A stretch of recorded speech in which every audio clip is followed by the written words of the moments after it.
ನಮಸ್ಕಾರ.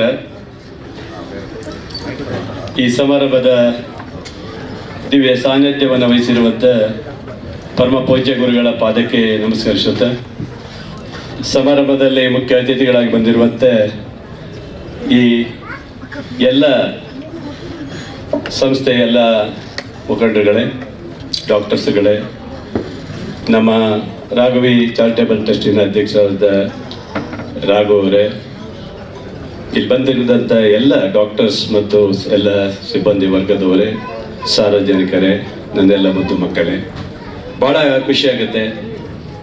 ಯಾಕಂದರೆ ಆರೋಗ್ಯ ಜ್ಯೋತಿ ಅವಾರ್ಡ್ ಕರ್ನಾಟಕದಲ್ಲಿ ಪ್ರಥಮ ಬಾರಿಗೆ ಪ್ರೈವೇಟ್ ಹಾಸ್ಪಿಟಲ್ಗಳಲ್ಲಿ ಮಾಡ್ತಿರುವಂಥದ್ದು ಕೇಳಿದ್ದು ಭಾಳ ಖುಷಿ ಆಯಿತು. ಬರಬೇಕಿದು. ಯಾಕಂದರೆ ಯಾವುದೇ ಒಂದು ಸಂಸ್ಥೆಗೆ ಈ ಥರ ಅವಾರ್ಡ್ಗಳು ಕೊಟ್ಟಾಗ ಆ ಸಂಸ್ಥೆಗೆ ಒಂದು ಹೆಸರು, ಕೀರ್ತಿ ಬರುತ್ತೆ, ಮತ್ತೆ ಆ ಸಂಸ್ಥೆ ಬೆಳೀಲಿಕ್ಕೆ ಅವಕಾಶಗಳು ಸಿಗುತ್ತೆ ಅಂತ ನನ್ನ ಒಂದು ಭಾವನೆ. ಅದರ ಜೊತೆಗೆ ಈ ಅವಾರ್ಡ್ ಕೇವಲ ಡಾಕ್ಟರ್ಸ್ ಮಾತ್ರ ನೀವು ಕೊಡ್ತಿರೋದಿಲ್ಲ, ಅದರ ಜೊತೆಗೆ ಅಲ್ಲಿರುವ ಸಿಬ್ಬಂದಿ, ನರ್ಸ್ಗಳಿಗೆ, ಟೆಕ್ನಿಷಿಯನ್ಗಳಿಗೆ, ಈ ಥರ ಎಲ್ಲ ವರ್ಕ್ ಮಾಡೋವರಿಗೆ ಕೊಡ್ತಾ ಇದ್ದಾರಲ್ಲ, ಇದು ನಿಜವಾದ ಸ್ಫೂರ್ತಿದಾಯಕವಾದಂಥ ಒಂದು ಅವಾರ್ಡ್. ಇದು ಆ ಅವಾರ್ಡು ತಗೊಂಡಾಗ ಅವ್ರಿಗೆ ಎಷ್ಟು ಖುಷಿ ಆಗ್ಬೋದಲ್ವಾ, ನನಗೂ ಒಂದು ಅವಾರ್ಡ್ ಸಿಕ್ಕಿದೆ ಅಂತ ಹೇಳಿ ಆ ಸ್ಫೂರ್ತಿ ಬರುತ್ತೆ, ಶಕ್ತಿ ಬರುತ್ತೆ.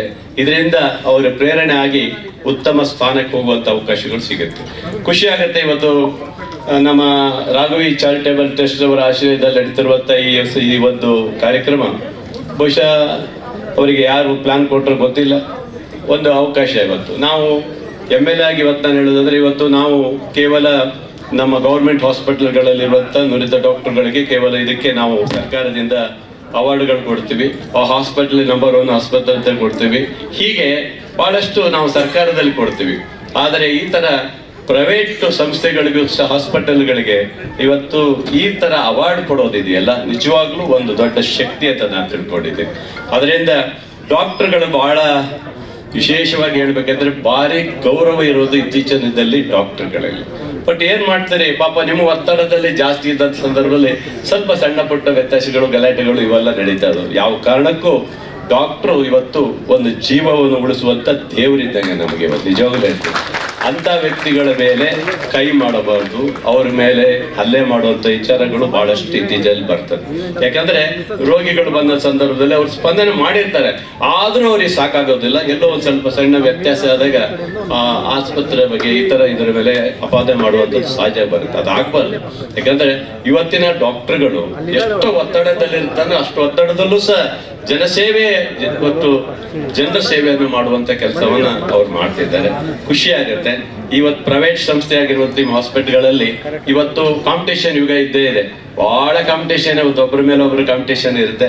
ನಮ್ಮ ಲಕ್ಷ್ಮೀ ಮೆಡಿಕಲಿನ ನಮ್ಮ ಸಾಂಬಶಿವ ಡಾಕ್ಟರ್ ಇದ್ದಾರೆ, ಅವ್ರ ದಂಪತಿಯವರು ನಂಗೆ ಬಹಳ ಆತ್ಮೀಯರು ಇದ್ದಾರೆ. ಅವ್ರ ತರ ತುಂಬಾ ಡಾಕ್ಟರ್ಸ್ ನಮಗೆ ತುಂಬಾ, ನಾನು ಬರ್ತೀನಿ, ಕೆಲವು ಆಸ್ಪತ್ರೆ ಕರೀತಾರೆ, ಉದ್ಘಾಟನೆಗೆಲ್ಲ ಕರೀತಾರೆ, ನಾನು ಬರ್ತೀವಿ, ಖುಷಿ ಆಗುತ್ತೆ. ಹಾಗೆ ನಮ್ಮ ಸಂಬಂಧಗಳು ಈ ತರ ಇರುತ್ತೆ. ಹಾಗಾಗಿ ಈ ಅವಾರ್ಡ್ ತಗೊಳ್ಳುವಂತ ನೀವು ಯಾರಿದ್ದೀರಿ, ನಿಮ್ಗೆಲ್ರಿಗೂ ನಾನು ಅಭಿನಂದನೆ ಸಲ್ಲಿಸ್ತೀನಿ. ಒಬ್ಬ ಶಾಸಕನಾಗಿ ಇವತ್ತು ನನಗೂ ಇಲ್ಲಿ ಕರೆದಿದ್ದಾರೆ. ನಿಜವಾಗ್ಲೂ ನಮ್ಮ ಗುರುಗಳು ಬರ್ತೀನಿ ಅಂತ ನಂಗೆ ಗೊತ್ತಿರಲಿಲ್ಲ, ಗುರುಗಳು ಬಂದಿದ್ದಾರೆ, ಅವರಿಗೂ ಖುಷಿ ಆಗುತ್ತೆ. ಕಾರ್ತಿಕೇಯನ್ ಕ್ಷೇತ್ರ ಅಂತೇಳಿ ಅವರು ಇಲ್ಲೇ ಬೆಂಗಳೂರದಲ್ಲಿ ಅವ್ರ ಮಠ ಇದೆ, ಮತ್ತು ನಮ್ಮ ಸಾಗರದ ಹತ್ರ, ಹೊಸನಗರದ ಹತ್ರ ಅಲ್ಲಿಯೂ ಸಹ ಒಂದು ಮಠ ಮಾಡಿದ್ದಾರೆ. ತುಂಬಾ ಒಂದು ಜವಾಬ್ದಾರಿ ಇಟ್ಕೊಂಡು ಕೆಲಸ ಮಾಡುವಂತ ವ್ಯಕ್ತಿಗಳಾಗಿ ಸ್ವಾಮೀಜಿಯವರು ಇವತ್ತು ಇಲ್ಲಿ ಬಂದಿದ್ದಾರೆ. ಅವರ ಆಶೀರ್ವಾದ, ಅವ್ರ ಮಾರ್ಗದರ್ಶನ, ಮತ್ತೆ ಬಹಳಷ್ಟು ಜನ ಡಾಕ್ಟರ್ ರಾಂಜನಪ್ಪ ಬಂದು ಹೋದ್ರೆ, ಈಗ ಜಸ್ಟ್ ಇಲ್ಲೆಲ್ಲ ಇದ್ರಪ್ಪ, ಎಲ್ಲೋ ಹೋದ್ರೆ ಗೊತ್ತಿಲ್ಲ. ಅವರು ಸ್ವಲ್ಪ ತುಂಬಾ ಜಾಸ್ತಿ ಯೂಟ್ಯೂಬರ್ ಇದ್ರಲ್ಲಿ ಜಾಸ್ತಿ ಇರೋದ್ರಿಂದ ಈಗ ಅಲ್ಲಿ ಹೇಳ್ತಾ ಇದ್ರು, ಅಲ್ಲಿ ಯಾರೋ ಒಬ್ಬ ಫೋನ್ ಮಾಡಿದ, 2 ಸ್ಪೂನ್ ತಗೊಳ್ಳೋ ಸಾಕು, ಆಮೇಲೆ ನೋಡ್ಕೊಳ್ತೀನಿ ಅಂತ ಹೇಳ್ತಾರೆ. ಇಲ್ಲೂ ಅದೇನೆ ಹೇಳ್ತಾ ಇದ್ರು ಅವರು. ಅಂದ್ರೆ ಅಷ್ಟು ಕಾಳಜಿ ಇರುವಂತ ಡಾಕ್ಟರ್ಗಳು ನಮ್ಮೆಲ್ಲ ಉಳಿಸುವಂತ ದೇವರು ಅಂತ ನಾವು ತಿಳ್ಕೊಂಡಿದ್ವಿ. ನಿಮ್ಮ ಬಗ್ಗೆ ಅಪಾರವಾದಂತ ಗೌರವ ಇದೆ. ಇವತ್ತು ಯಾರ್ಯಾರು ಅವಾರ್ಡ್ಗಳನ್ನು ತೆಗೆದುಕೊಳ್ತೀರಿ, ನಿಮಗೆಲ್ಲರಿಗೂ ಶುಭಾಶಯಗಳನ್ನು ಕೋರ್ತಾ, ರಾಘವ ನಮ್ಮ ಈ ಟ್ರಸ್ಟಿನ ಚಾರಿಟೇಬಲ್ ಟ್ರಸ್ಟ್ ರಾಘು ಮತ್ತು ಅವರ ಸಂಘಟಕರು ಪಾಪ ಯುವಕರೆಲ್ಲ ಸೇರಿ ಏನೋ ಒಂದು ಸಾಧನೆ ಮಾಡ್ಬೇಕಂತ ಅವರು ತಿಳ್ಕೊಂಡ್ರು.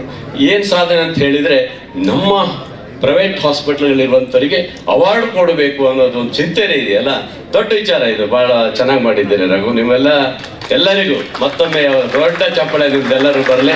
ಯಾಕಂದ್ರೆ ಇದೇ ತರ ಪ್ರೇರಣೆ ಆಗಿ ಇನ್ನೊಂದು ಸಂಸ್ಥೆ ನಿಮಗೆ ಅವಾರ್ಡ್ ಕೊಡ್ಬೇಕನ್ನೋದು ನಮ್ದು ಉದ್ದೇಶ. ಇನ್ನೊಂದು ಸಂಸ್ಥೆ ಈ ತರ ಬಂದು ಅವಾರ್ಡ್ ಕೊಟ್ರೆ ಖುಷಿ ಆಗುತ್ತೆ. ಆ ತರ ಆಗ್ಬೇಕು ಅನ್ನೋ ಬೆಳವಣಿಗೆಯಲ್ಲಿ ಈ ತರ ಸಂಸ್ಥೆಗಳು ಅವಾರ್ಡ್ ಕೊಟ್ಟರಷ್ಟು ಖುಷಿ ಆಗುತ್ತೆ. ಅಂತ ಕೆಲಸವನ್ನ ಮಾಡಿದ್ದಾರೆ. ಇವತ್ತು ಬಂದಾಗ ಖುಷಿ ಆಯ್ತು ರಘು. ಇವತ್ತು ಮಿನಿಸ್ಟ್ರಿಗೆ ನಾನು ಹೇಳಿದ್ದೆ ಬರಬೇಕು ಅಂತ, ನಾನು ಹೇಳಿದ್ದವರಿಗೆ ನಾನು ಬರ್ತೀನಿ ಅಂತ ಹೇಳಿದ್ದಾರೆ.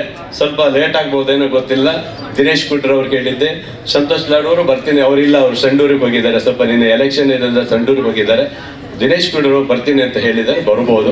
ಒಟ್ಟಿನಲ್ಲಿ ನಮಗೂ ಇಲ್ಲಿ ಬಂದು ಡಾಕ್ಟರ್ಗಳ ಜೊತೆ ಇರುವಂತ ಅವಕಾಶ ಸಿಕ್ಕಿದೆ, ಖುಷಿಯಾಗಿದೆ, ಸಂತೋಷ ಆಗಿದೆ. ಈ ಸಂಭ್ರಮವನ್ನ ನೀವೆಲ್ಲರೂ ಆಚರಣೆ ಮಾಡಿ ಅಂತ ಹಾರೈಸಿ,